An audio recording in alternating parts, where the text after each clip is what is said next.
thank you for joining us today at Ask ACAP. My name is Kathryn Nicholson Perry. I'm the Associate Dean for Learning and Teaching here at ACAP, and I'm really delighted to be here today to answer questions.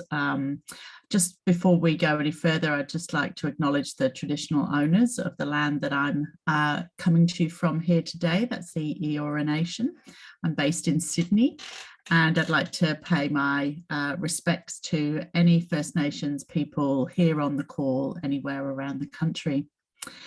So I'd just like to ask everybody, if you've got a question that you'd like to ask, please just pop it in the chat box. I'm going to be talking about my career as a psychologist, and just to give you a few insights, I guess, into how to get into psychology as a career if you're interested in that, but also some of the other things that you can do with a psychology degree. There are actually lots of really interesting careers that you can have helping people that don't require you to become a psychologist, but a psychology degree provides you with a really great foundation. So some of you may have picked up, I have a little accent, and that's because I was born and brought up in the UK, and that's actually where I started my psychology journey. I remember, I suppose the first time I really became aware of psychology as a career was when I was doing studying biology. I would have been about 15 or 16. And I remember that one of the topics we were studying was conditioning, and we were talking about Pavlov's dogs. And some of you may be familiar with the story of Pavlov's dogs, where Pavlov identified a concept called classical conditioning when he noted that the dogs started to salivate when they heard the bell that always was rung when they were served their dinners. And I remember saying to my biology teacher, that sounds really interesting. What area of biology is that? And she said, well, actually, that's one of the kind of main principles of psychology. It's part of our understanding of how animals and people learn. And I said, oh, well, that sounds very interesting. What do you have to do to be a psychologist? And she said, well, you have to finish the courses that you're doing now, and then you have to do your A-levels, which are the equivalent of HSC here in New South Wales, where I am. Then you have to go and do a psychology undergraduate degree, and you have to do quite well. And then you have to go and do another degree in clinical psychology, mostly in that case in the UK at the time. And then you can be a psychologist. And I thought to myself, well, gosh, that sounds like an awful lot of hard work and a lot of degrees, and I'm not sure that I'm smart enough to be able to do that. So I kind of packed it away in my back pocket and didn't really think any more of it for a while. And I have to say, I probably, I wasn't the world's best student in the latter years of my high school education. I did okay, but I failed one of my subjects at the end of my high school. And so I was really at a bit of a crossroads, and I decided at that point that I wasn't going to go on with further education. I think a lot of us have probably had the experience of perhaps, struggling with something in an educational context and wondering whether we're really cut out for that kind of thing. So I considered a few other things that I might like to do with myself, but then eventually decided that no, actually psychology was what I wanted to do. I was fascinated by human beings and behavior and why people do the things that they do.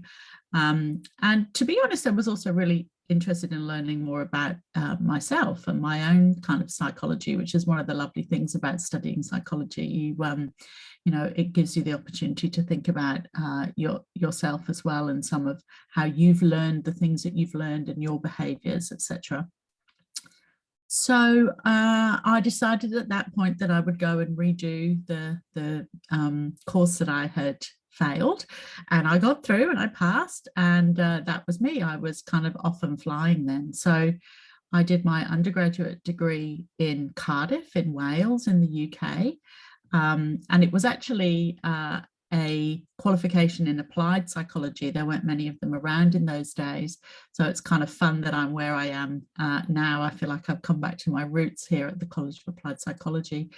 But we looked not just at the kind of fundamental science and theory of psychology, but we also looked at the multiple different ways that you can apply that knowledge and the skills that go with psychology. So we looked at things like the way psychology can help us to understand behaviors in organizations. We looked at how it affects people in social groups, how people behave in those kind of social groups. So things like stereotyping and discrimination, for example.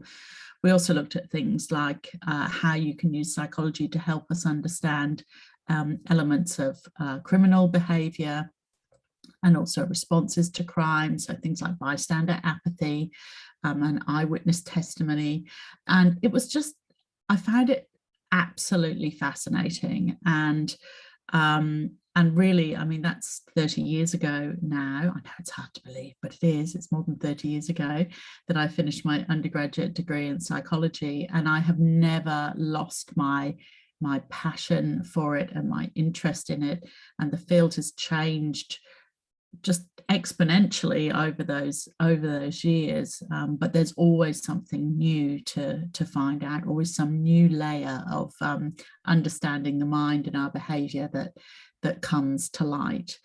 So then I actually worked for a year or so as a project officer in a psychiatric hospital in Swansea in Wales, and that was a very interesting time because there were changes in legislation that was really looking at moving people with persistent mental health problems, so conditions like schizophrenia, for example, out of institutional care and live it back into living in the community again. And that was a very big sea change, really, in beliefs about the best way of supporting folk who had those kinds of conditions. And so I worked on a project looking at the kinds of supports that people would need in order to be able to make that transition, many of whom had lived in institutional care for the vast majority of their lives. And they, had just missed out on lots of opportunities to learn some of the skills that they needed to be able to live independently in the community. So then I moved to London and I did my clinical psychology qualification at an institution called the Institute of Psychiatry. It is based next door to the Maudsley Hospital in South London in Camberwell.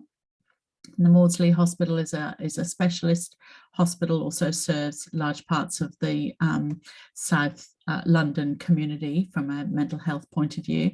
And it's a really fascinating institution because it has a large number of tertiary services. So when I say tertiary services, what I mean by that is that they are the kind of quite specialist expert services that people get referred to if you're GP, which is known as primary care, or local services known as secondary care, have been unable to help you with a particular issue. And there I did a range of placements which were just really eye-opening. I spent some time working in a service for children with intellectual disabilities, which was really fascinating. I got to do things like going and observing students in their school setting and talking with the teachers about the kinds of behaviour that they observed in the students and how to manage the kids in the classroom in order to help them to learn at the best of their ability. I also did a placement in the eating disorders unit at the Maudsley Hospital. At the time, it was led by the person who coined the term bulimia nervosa, which all of us would be familiar with now, but that was really just an emerging diagnosis at the time. So that was a really fascinating experience to have. I also worked in a service where they were doing surgery for epilepsy. So the people who were being considered for this particular intervention would come into hospital. They would have some anesthetic applied to the part of the brain that they were planning to do the surgery on in order to try and reduce their seizures, and we would look at the impact of some of that on them to check and make sure that the surgery wouldn't affect things like speech or other vital functions that the brain is obviously responsible for.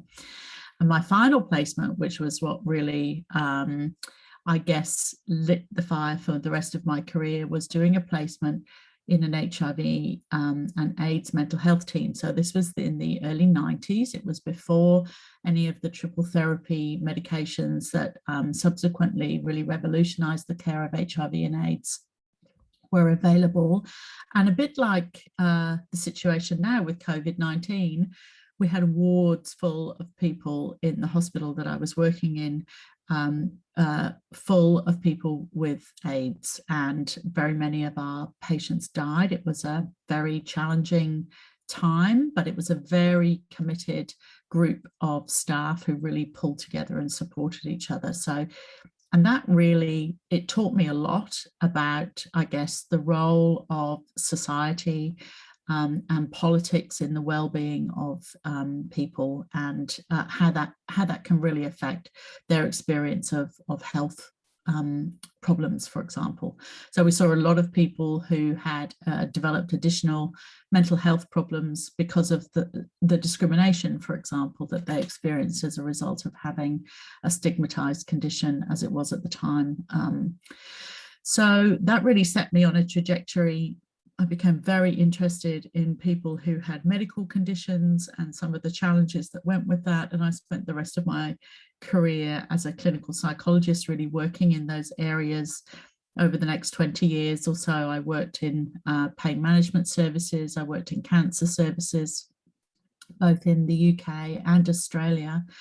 And as I got to, I suppose, about 10 years or so after I moved to Australia, I started to think about what I wanted to do next. And I did a PhD, in fact, on looking at the application of cognitive behavioural models of pain management to people with spinal cord injury related pain. So CBT-based pain management has been a feature of strategies available for people with chronic pain for quite a long period of time. But a lot of people didn't realise that despite the fact that people's nervous systems are obviously affected by having a spinal cord injury, people are still able to feel pain. And in fact, quite a lot of people, around 2/3 of people with a spinal cord injury, might develop a chronic pain problem, and there weren't many services available to support them with that. So doing my PhD, as one of my colleagues said at the time, as soon as I finished my PhD, I became a world expert in the subject because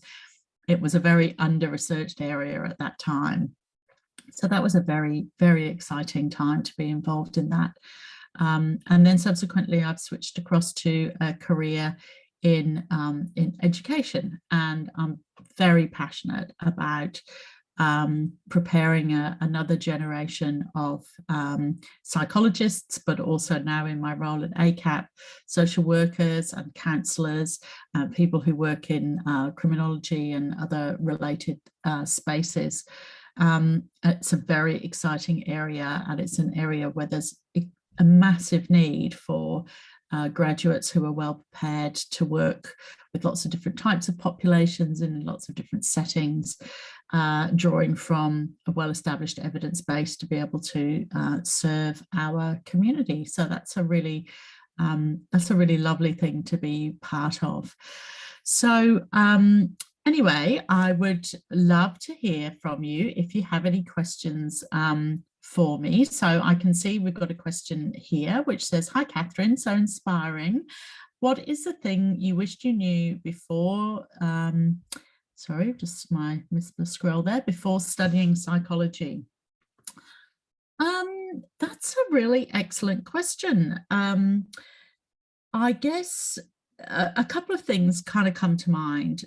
One of the really key things about psychology is that undergraduate psychology in and of itself doesn't prepare you to practice as a psychologist, but what you learn in a psychology degree gives you knowledge and skills not only to help you manage your own life effectively, you know, you learn all sorts of things about relationships, for example, about developmental psychology, which can really help you with the kind of things that you might navigate in your own life. But those skills and that knowledge is valuable in so many different areas of professional life. So, you know, we have graduates of psychology courses who go on and do all sorts of different things. They might go into teaching, or they might go and do postgraduate social work. They might work in marketing, for example, or advertising. So all of anywhere where there's a human, there's human behavior. And so there's a place for somebody with that background knowledge. So psychology gives you a huge range of different ways that you can go in your career. So it's a really, really flexible thing to be able to do. Okay, so let's see, we've got another question here. Question from Tara. When can we call ourselves a scientist? Great question.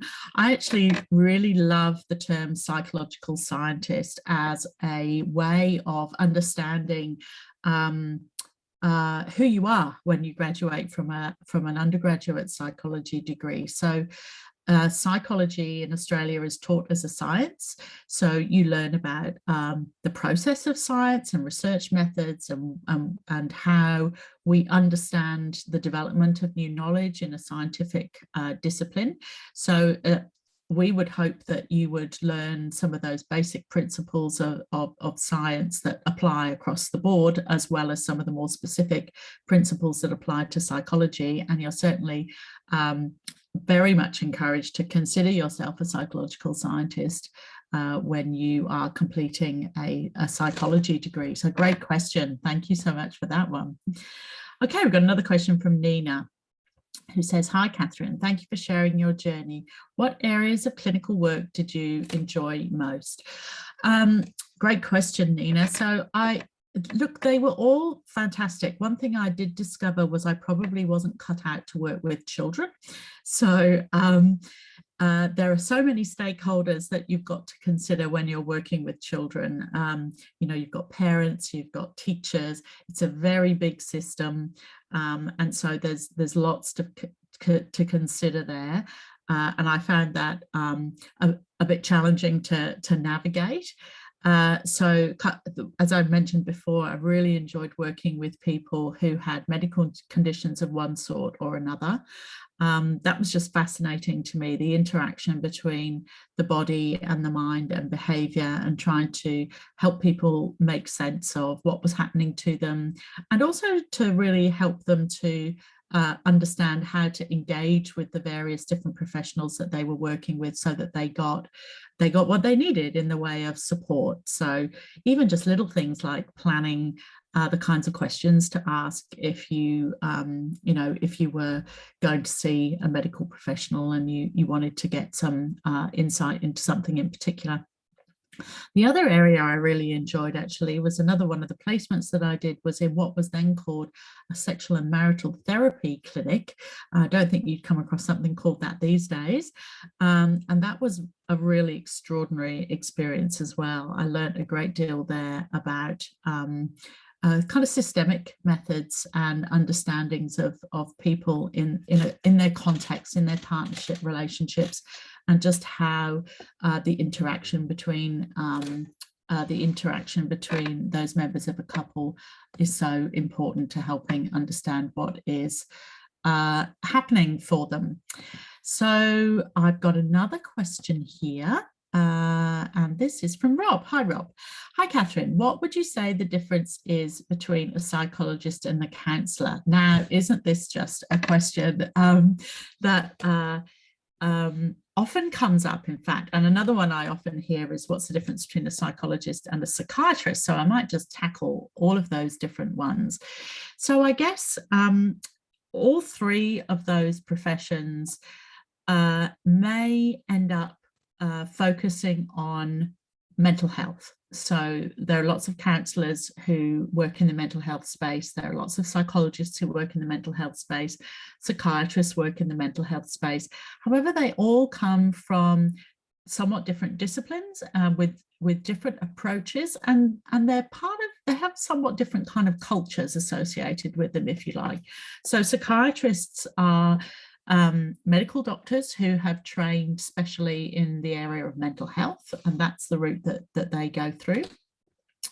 Psychologists start out by studying the discipline of psychology, so that includes the science of psychology, and then they look at applying that to all sorts of different areas. So they may apply it to the area of mental health. So traditionally that falls into the clinical psychology area of psychology, but they can also go into all sorts of different other areas of psychology. So sports, for example, educational and developmental psychology, forensic psychology. So there are lots of different areas you can work in. And counsellors, and actually counselling psychologists as well. So there are certainly some psychologists who go on to focus on that specific area. Then counselling itself is a different discipline. It's obviously informed by some of the same things that informs psychology. So counsellors study things like developmental psychology, for example, so understanding how people develop over time. So the way that children are different from teenagers, are different from adults, are different from older adults, for example. They tend to use somewhat different intervention approaches. There are lots that overlap.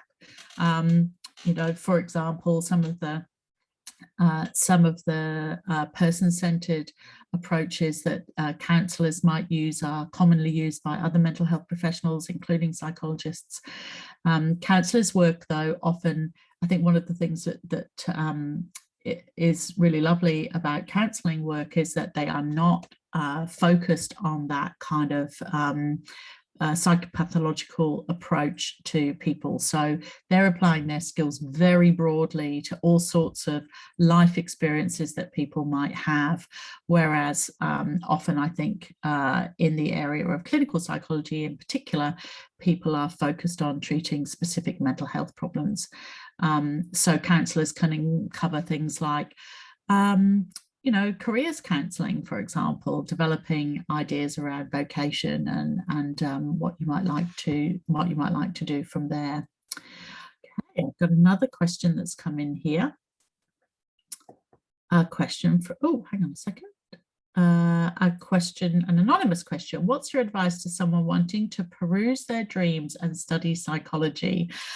Okay, so I would say that I would really encourage anybody who has an interest and wants to give it a go to give it a go. Now, I shared with you earlier on about the fact that, I kind of slightly misfired in my educational journey when I first, when I was finishing up at high school, and I went back and redid one of my subjects. So I think persistence is really important. So, none of us have a smooth journey when it comes to education. So if you find something difficult or you have some challenges with something, don't let it put you off, because often you can overcome them. I think mentors are really important. So, and working with colleagues is really important as well. So, looking for somewhere to do your qualification where you feel like you belong. There are other people kind of like you, who you can study with, for example, and you can support and hold each other up. So I think, that's really important. And the other thing I think is just to consider what's the best kind of setup for you. So there are lots of places that offer psychology qualifications. They all differ a bit in terms of the things that they maybe focus on and the way they deliver that.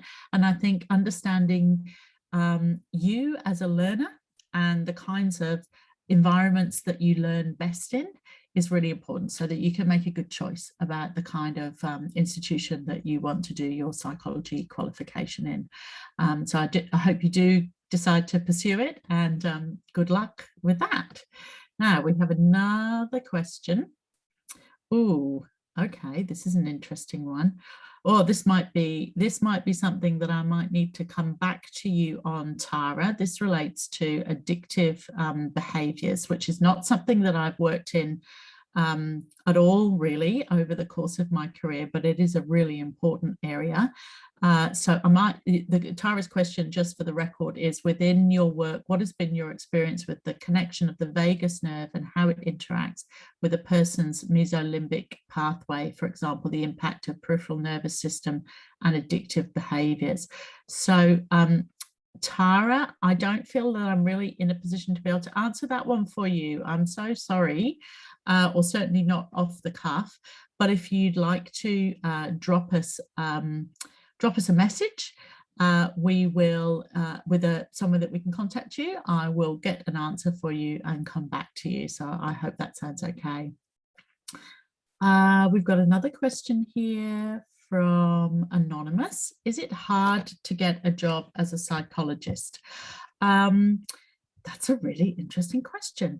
Look, I think psychology, roles for psychologists, both, graduates from graduates from psychology undergraduate courses, so what we might call psychological scientists, and people who are professionally qualified as psychologists. There are lots of job opportunities. It might not always be easy to get the perfect job that you might want, but it's a massively expanding area of work. I'm sure many of you are aware that there's been additional funds, for example, put into mental well-being and support for communities in the wake of the mental health crisis that's been caused by COVID-19. So I think we're really going to see a lot of expansion of that sector. So I suspect there will be more and more positions available as time goes on. And there are more and more routes, in fact, that you can actually get that training through. So when I was saying to you before about what my biology teacher said to me about becoming a psychologist, there are a number of additional pathways to training as psychologists in Australia now, some of which might be more suitable for people, and they give you more choice. So if you are interested in pursuing a career as a psychologist, I would seriously encourage you to give it a go. We've got a great team of staff here at ACAP who are happy to give you any advice that you might like to help you make a decision. And if you come and join us, I'm sure we would all be really delighted with that, and look forward to welcoming you to the college. Anyway, I might call it a wrap there for this evening, folks. Thank you so much for joining us. It's been really lovely to answer some of these questions. I hope you found it helpful, and I'd like to thank you all for watching, and have a good rest of the day. Bye.